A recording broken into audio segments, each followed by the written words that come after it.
The fork froze halfway to my mouth when my father cleared his throat and said, "Ellie, your mother and I have some wonderful news to share." I should have known. Dad only used that particular tone, the one that sounded like he was announcing quarterly earnings to shareholders, when he was about to drop a bomb on someone's life. My name is Ellie, and I've been living in this house for 10 years, paying utilities, fixing leaky pipes, and turning what was once my childhood bedroom into something that actually felt like home. But sitting at that dinner table, watching my parents exchange meaningful glances while my sister Livia practically vibrated with excitement, I knew my comfortable little world was about to implode. "What kind of wonderful news?" I asked, setting down my fork. The chicken suddenly tasted like cardboard. Mom reached across the table and patted my hand with that practiced smile she reserved for church functions and neighborhood barbecues. "Well, honey, you know how much we love having you here. But Livia's getting married, and we're giving her the house as a wedding gift," Dad interrupted, his chest puffing out like he'd just announced he was donating a kidney to charity. "It's the perfect start for them." The silence that followed was deafening.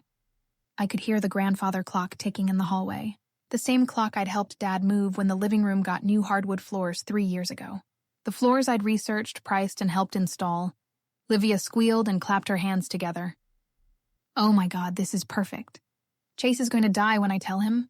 We were just talking about how we'd need to find a place after the wedding. And now you have a beautiful home to start your life together," Mom finished, beaming at her youngest daughter like she'd just won the Nobel Prize.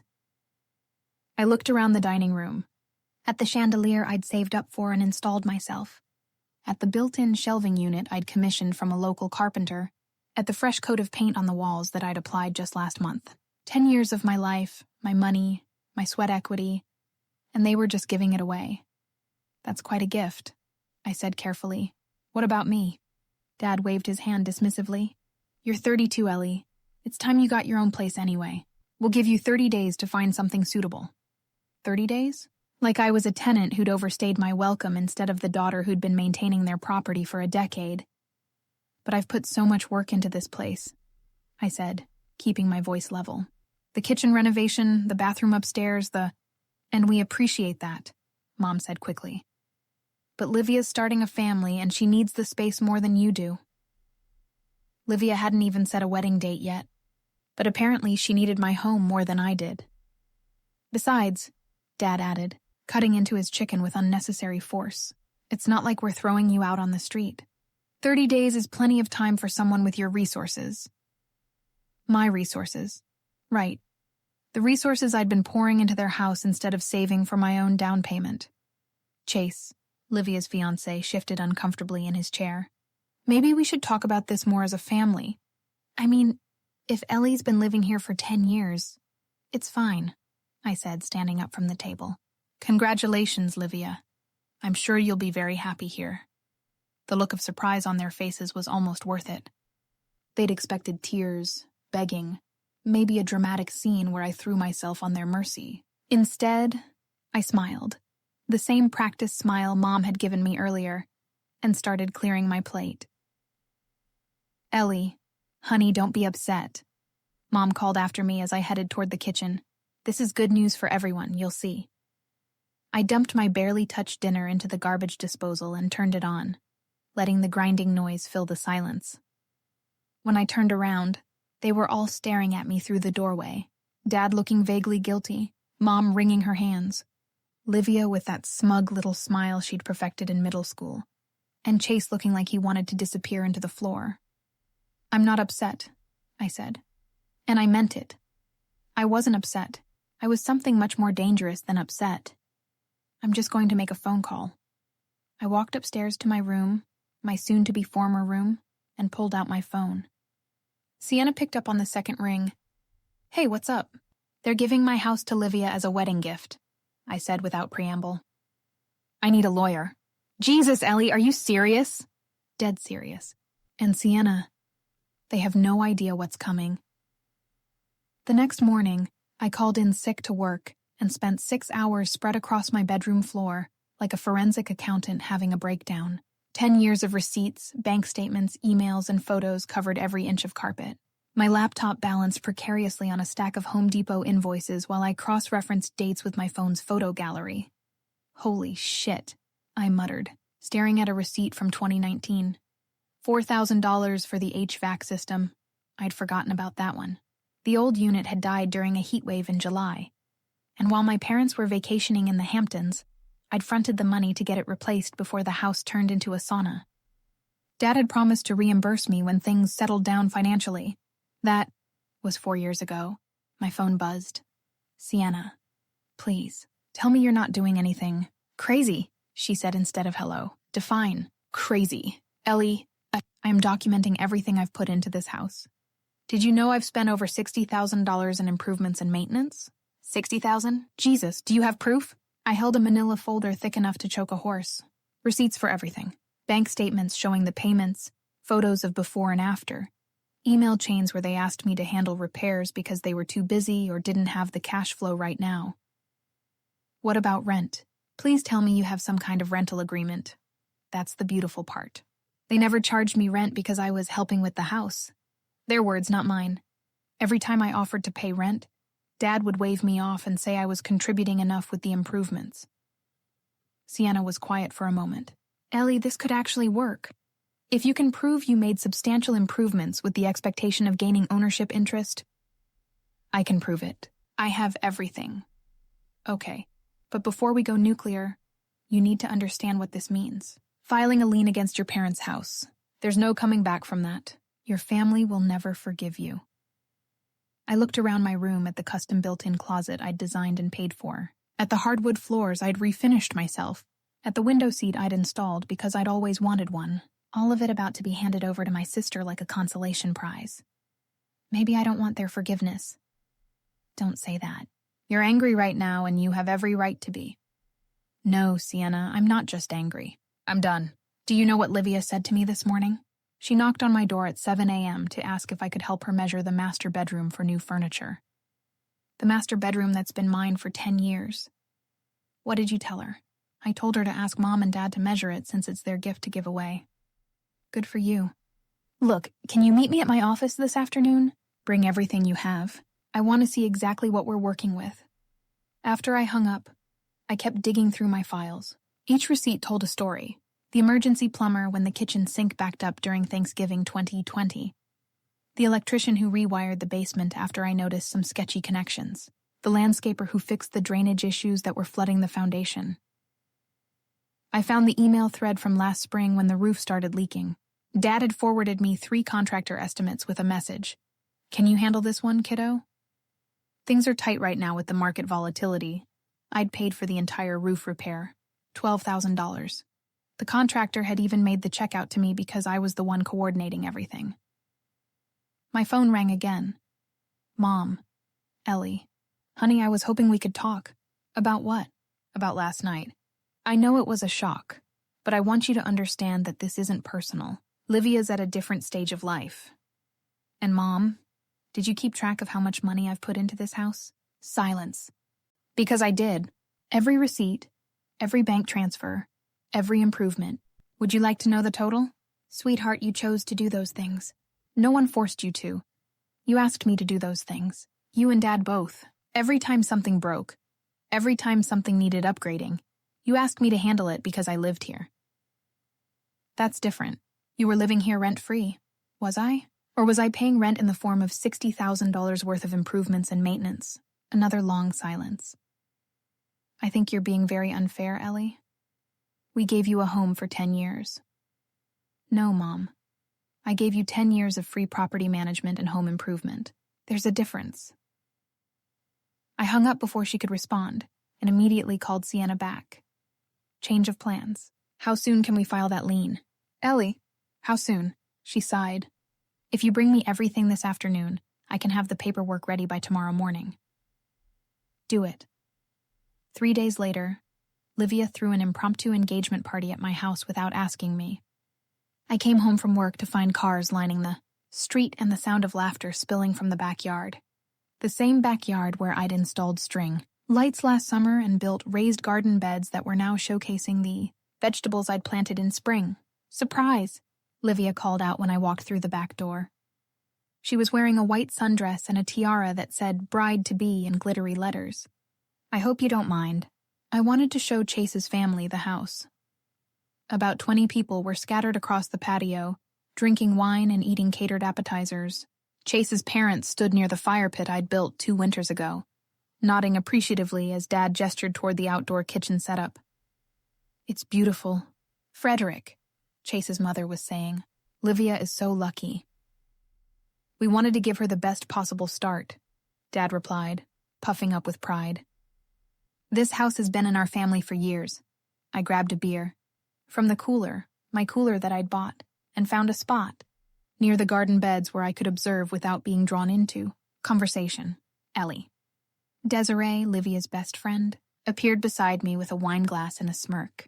I heard the big news. You must be so excited for Livia. Thrilled, I said, taking a long pull from my beer.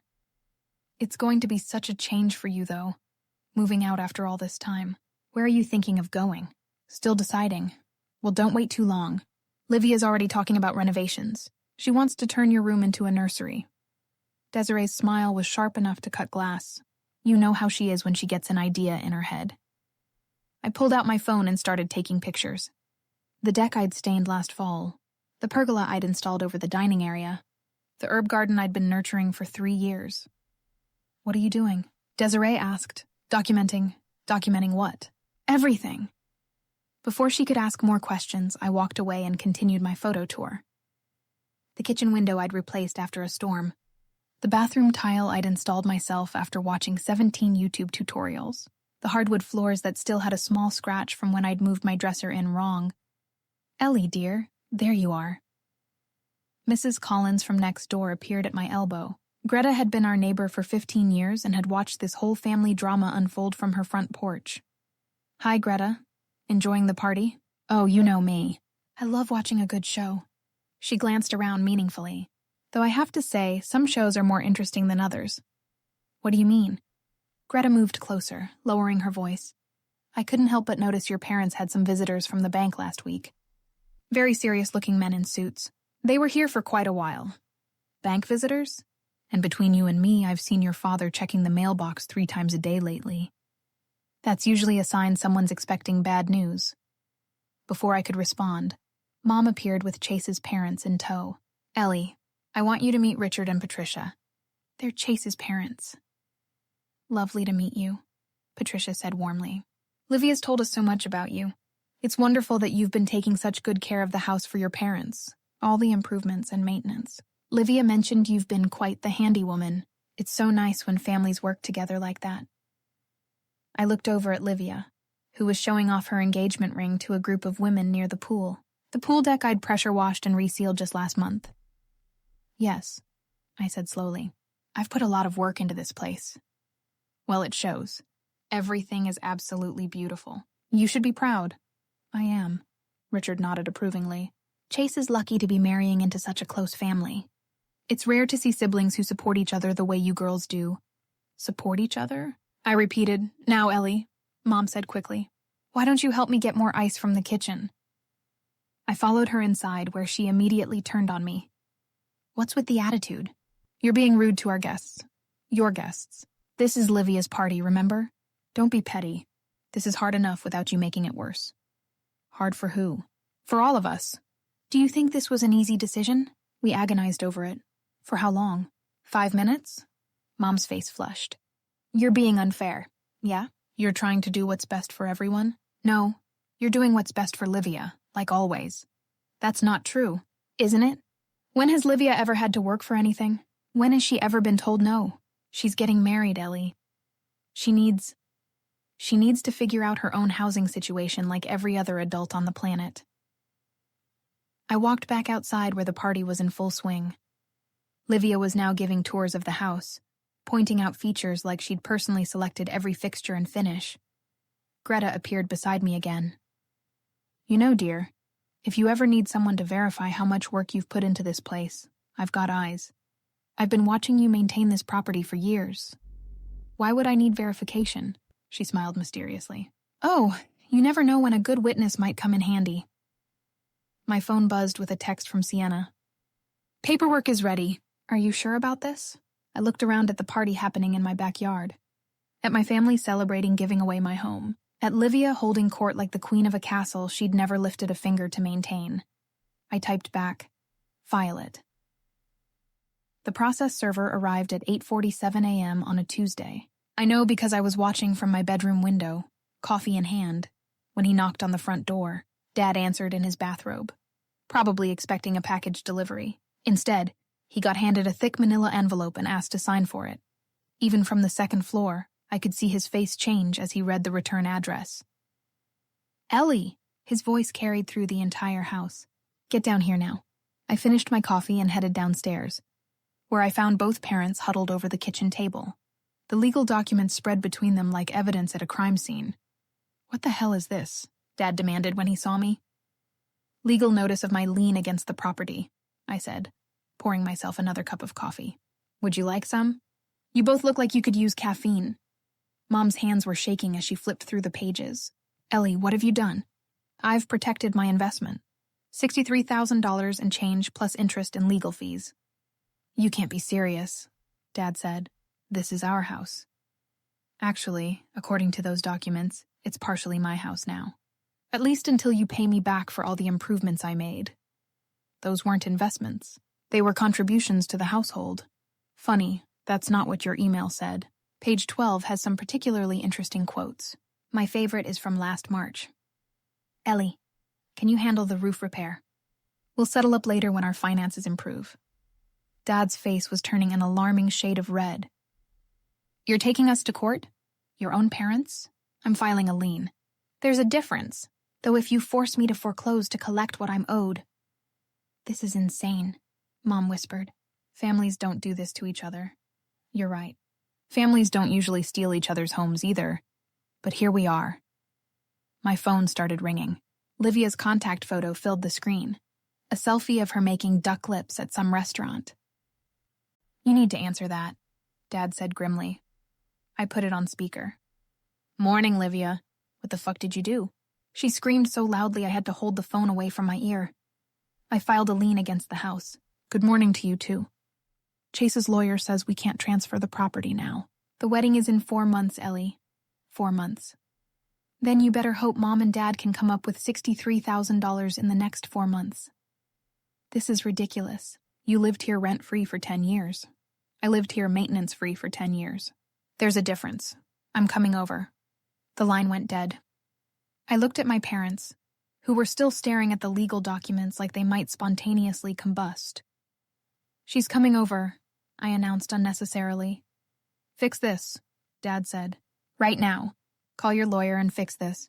"I'm not fixing anything. You created this problem when you decided to give away my home without consulting me." "It's not your home. The lien says otherwise." Livia burst through the front door 20 minutes later, still in her pajamas with her hair in a messy bun. Chase trailed behind her, looking like he'd rather be anywhere else on earth. "You vindictive bitch," she snarled at me. "How could you do this?" "Language, Livia," Mom said weakly. "Don't you dare tone police me right now." "She's ruining my wedding." "I'm not ruining anything. I'm collecting what I'm owed." "You're not owed shit. You chose to put money into this house." "Because you asked me to," I said calmly. "All of you. Every single time something needed fixing or upgrading, you asked me to handle it." Chase cleared his throat. "Maybe we should all sit down and talk about this rationally." "There's nothing to talk about," Livia snapped. "She needs to drop this ridiculous lawsuit. It's not a lawsuit. It's a lien. And I'm not dropping it. What do you want?" Dad asked. "Money. Fine. We'll get you the money. 63,412, plus interest, plus legal fees. We don't have that kind of cash lying around. Then you shouldn't have promised to give away a house you can't afford to give away." Chase was looking increasingly uncomfortable. "Livia, maybe we should consider other options. There are plenty of nice houses on the market." "I don't want other houses. I want this house. It's perfect for us." "It was perfect for me too," I said. "That's why I spent 10 years making it perfect." "You're being selfish." "Am I being selfish? You're the one who expected me to just smile and move out so you could have my home as a wedding present." "It's not your home." The line disagrees. A knock on the back door. Greta let herself in, carrying a casserole dish. I hope I'm not interrupting anything important. The kitchen fell silent. Greta looked around at our faces and smiled innocently. Oh, a family meeting? Something like that, I said. Well, I just wanted to drop off this tuna casserole and mention that if anyone needs a witness to verify how much work Ellie's put into this place over the years, I keep very detailed notes. She set the dish on the counter.